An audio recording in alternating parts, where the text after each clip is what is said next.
मौत को छू के टक से वापस आ गया हूँ सीधा BNN यानी बवाल न्यूज़ नेटवर्क में। मैं हूँ हर सासू माँ का ड्रीम दामाद रिपोर्टर रंजन रामपुर वाले। आज की खबर सीधा कब्र से आ रही है।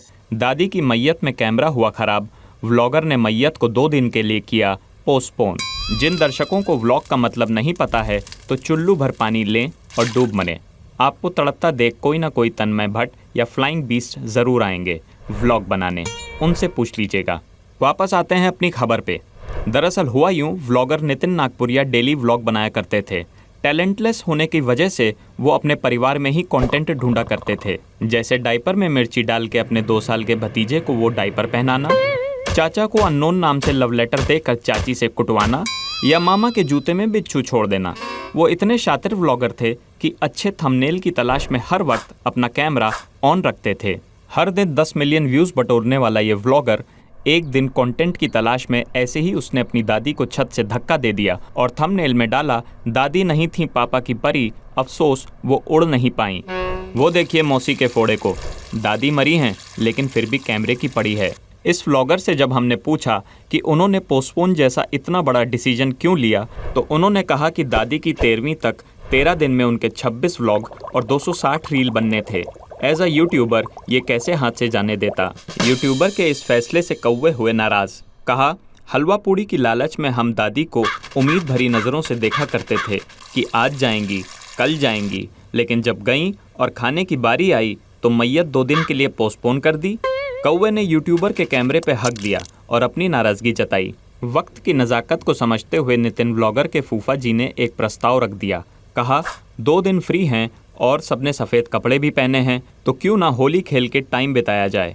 इस पर नितिन व्लॉगर ने ना में सर हिलाते हुए कहा, नहीं खेल सकते, बताया ना मेरा कैमरा ख़राब है। इस इमोशनलेस व्लॉगर को व्लॉग के अलावा कुछ दिखता नहीं है। वो देखिए उस बेचारी लड़की को कैसे दादी के जाने पे लिपट लिपट के रो रही है। अरे हटो यार, शूट चल रहा है। इस जनरेशन को ये क्या हुआ, कहीं रील्स हैं तो कहीं व्लॉग। कोई क्यों कुछ नहीं बोलता, क्यों इनका इंटरनेट ख़त्म नहीं होता। हो गई बर्दाश्त की इंतहा, तोड़ दो रिंग लाइट दिखे जहां। अभी व्लॉग बना रहे हैं क्या? RCB जीतती नहीं फिर भी हम उसके सपोर्टर हैं। तमीज़ से बात करो, हम व्लॉगर नहीं रिपोर्टर हैं, और तुम भी कोई ढंग का काम ढूंढो।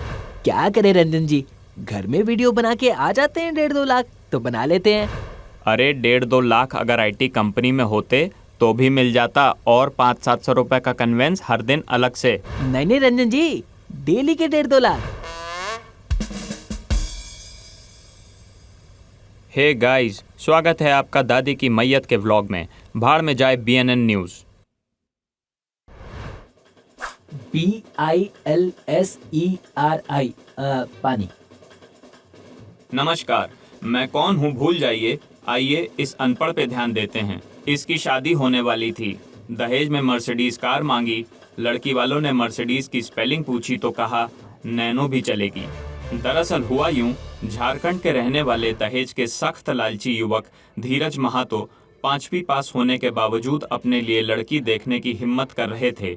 बाप की जमीन, बाप का बंगला और बाप की गाड़ियां, इन सब ने युवक की नाकाबिलियत को बखूबी छुपा रखा था। इसलिए युवक की शादी MA पास युवती से फिक्स हो गई। शादी का दिन था, गधा घोड़े पे बैठ चुका था। पढ़ी लिखी दुल्हन विदाई से ज्यादा इस बात से दुखी थी कि उसका होने वाला पति रात में दोस्तों के साथ ताड़ी पी के गुटखा खा के सुहागरात मनाने आएगा। खैर, मैं क्यों चिंता कर रहा हूँ, गुटखा खा के मेरे पास थोड़ी ना आएगा। बहरहाल छठा फेरा चल रहा था। युवक ने छठे फेरे में शादी रोक दी और कहा दहेज में मर्सिडीज भी चाहिए। ऑलरेडी दहेज में 2 बीघा जमीन देने वाले लड़की के पिता ने उसे ऊपर से नीचे तक देखा और मन में ऐसी गाली दी कि लड़के की मां को हिचकी आ गई और ईगो में आके मर्सिडीज की स्पेलिंग पूछ ली। लड़के ने शर्मिंदगी से कहा नैनो भी चलेगी। टीचर डंडा मारती है बारी बारी से। आइए बात करते हैं गुटखाधारी से।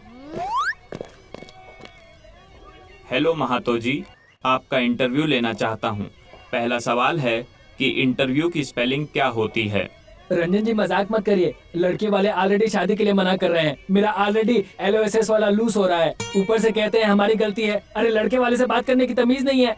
लड़के वाले को तो जरा देखिए जी, अगर अभी आप 12वीं पास होते तो ऑडी बोल के उसकी स्पेलिंग तो बता ही देते। रंजन जी मेरा दिमाग मत खराब करिए, मैं पहले से टेंशन में हूँ। इसी बात पे टेंशन की स्पेलिंग हो जाए। TEN। अरे गेट लॉस्ट रंजन जी। गेट या लॉस्ट, दोनों में से किसी एक की ही स्पेलिंग सुना दीजिए।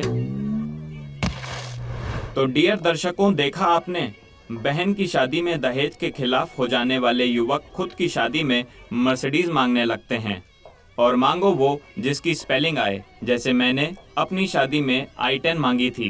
खैर, आप कमेंट में कमेंट की स्पेलिंग लिखकर बताइए और देखते रहिए बवाल न्यूज़ नेटवर्क अपने स्पेलिंग बी चैंपियन रंजन के साथ। नमस्कार, मैं रंजन स्वागत करता हूं बवाल न्यूज़ नेटवर्क में। जवानी में पिंपल निकलते हैं गाल से, आज की खबर आ रही है अस्पताल से। युवक चंचल कुमार ने 20 साल बाद कोमा से जागने के बाद डॉक्टर से कुछ ऐसा कहा कि डॉक्टर के दोनों डिस्प्रिन मुंह में आ गए। जी हाँ, युवक ने कहा 1 घंटा और सोने दो। ये जो युवक सो रहे हैं, ये आजकल के हमारे जेनजी यूथ हैं, जो सिर्फ सोते नहीं, पेल के सोते हैं, दिन रात सोते हैं, जहाँ जगह मिले वहाँ सोते हैं, नहाते नहाते सोते हैं, सोए सोए जो सपने देखते हैं उसमें भी सोते हैं, सोकर थक जाएं तो वापस सोते हैं, फुटपाथ में कुत्तों के साथ सोते हैं। हद तो तब हो गई जब उसकी सुहागरात में उसकी बीवी ने कहा, आज वो करो जिसमें तुम मास्टर हो। वो बहन का दूल्हा चद्दर ओढ़ के सो गया। बीवी ने भी अपने बेस्ट फ्रेंड को बुला लिया। सोने की वजह से युवक पे देशद्रोह का केस भी चढ़ चुका था, क्योंकि जब भी वो मूवी देखने जाता तो नेशनल एंथम से पहले खर्राटे मारने लगता था। बचपन में युवक लल्ला लल्ला लोरी में लल्ला में ही सो जाया करता था, लोरी तक पहुंच ही नहीं पाता था। युवक सोने की वजह से इतना आलसी हो चुका था, पैर छूने के लिए झुकना न पड़े इसलिए अपने दादा को उल्टा करके पैर छूता था। अपने किचन में ही कमोड लगा रखा था ताकि उधर ही खा के उधर ही हक सके। एक बार तो ये इतना लंबा सोया कि घर वालों ने नाक में रुई डाल के आजू बाजू अगरबत्ती लगा दी। उन्हें लगा कि ये टपक गया। वो तो अर्थी की आग जब चुभी तब वो जागा, फिर भी पूरा नहीं जागा। अर्थी की लकड़ी चीर के कहता है, मम्मी चाय दे दो प्लीज़। इसकी ये सोने की आदत इसकी ज़िंदगी के लिए आफत बनने वाली थी, और जिसका लोगों को डर और मुझे इंतज़ार था वही हुआ। युवक सोते सोते गाड़ी चला रहा था और चलते भंडारे में गाड़ी घुसा दी। क्योंकि दाल गर्म थी तो लोगों को अपना खाना ख़त्म करना ज़्यादा ज़रूरी लगा। फिर आराम से पत्तल डस्टबिन में डाल के मुखवास खा के लोगों ने एम्बुलेंस बुलाई। जब एम्बुलेंस आई तो युवक ने अपनी टूटी बत्ती सी लगाते हुए कहा, एम्बुलेंस की आवाज़ बंद करो, मेरी नींद खराब हो रही है। उस दिन से कोमा में गए युवक को जब 20 साल बाद होश आया, होश में आते ही युवक का डॉक्टर से पहला सवाल था, कितने बजे हैं?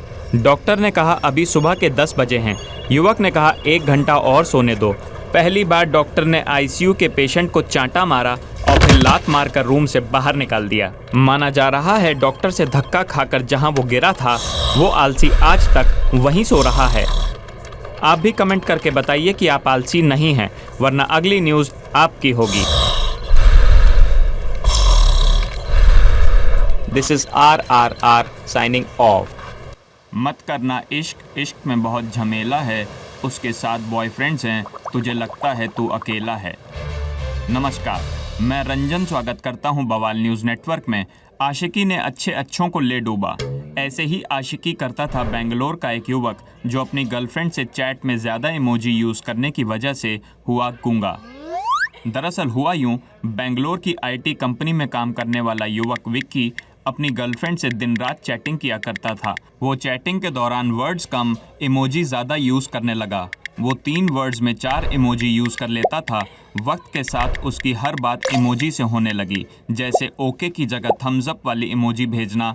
गर्लफ्रेंड के क्या खाओगे पूछने पर वो बिल्ली के साथ आँख मारने वाली इमोजी भेज देता था। भला कोई बिल्ली खाता है क्या, वो भी आँख मार के? ओहो, अब समझ गया। ये इमोजी का फोड़ा अच्छे खासे चेरी फ्रूट को आपत्तिजनक शरीर के अंग से तुलना करके फ्रूट की माँ की फ्रूट कर चुका था। वो अपने घर के एक्वेरियम में मछली नहीं, मछली की इमोजी प्रिंट करवा के रखता था। विकी मानो इमोजीज को सच मान बैठा था। एक बार शॉपिंग करने के बाद जब बिल पे करने की बारी आई तो उसने ओनर को ATM कार्ड की इमोजी भेज कर लिखा, स्वाइप कर लो। ओनर ने भी थम्स अप वाली इमोजी भेजी और कहा, बैठ जा इस पे। चैटिंग की इस आदत की जड़ थी उसकी गर्लफ्रेंड। वो उसके साथ चैटिंग में खो चुका था। कभी लेफ्ट का इंडिकेटर दे के राइट मुड़ जाता था तो कभी टॉयलेट में प्रेजेंटेशन दे के कॉन्फ्रेंस टेबल पे मुंह देता था। विकी की दुनिया व्हाट्सएप में समा गई थी। रियल में किसी से बात न करने की वजह से वो बोलना भूल चुका था। बाकी प्यार में अंधे होते हैं, ये गूंगा हो चुका था। आइए विकी से एक बार बात करने की कोशिश करते हैं। तो विकी जी, आपकी गर्लफ्रेंड आपके साथ चैटिंग करती है तो उनको इमोजी की आदत नहीं लगी? Heart break? लगता है ब्रेकअप हो गया जी। अच्छा एक बात बताइए, आपको जब चोट लगती है तो आप मुंह से चिल्लाते हैं या टेक्स्ट में भेजते हैं आ आ?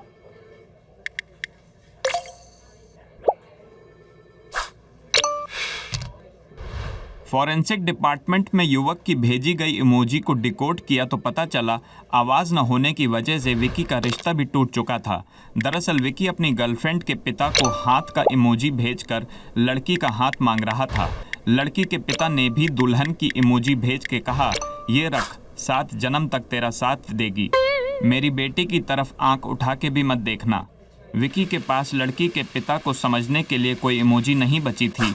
तब से एहसास हुआ कि इस दुनिया में फ़ोन ही सब कुछ नहीं है, रियल में लोगों से बात करना भी ज़रूरी होता है।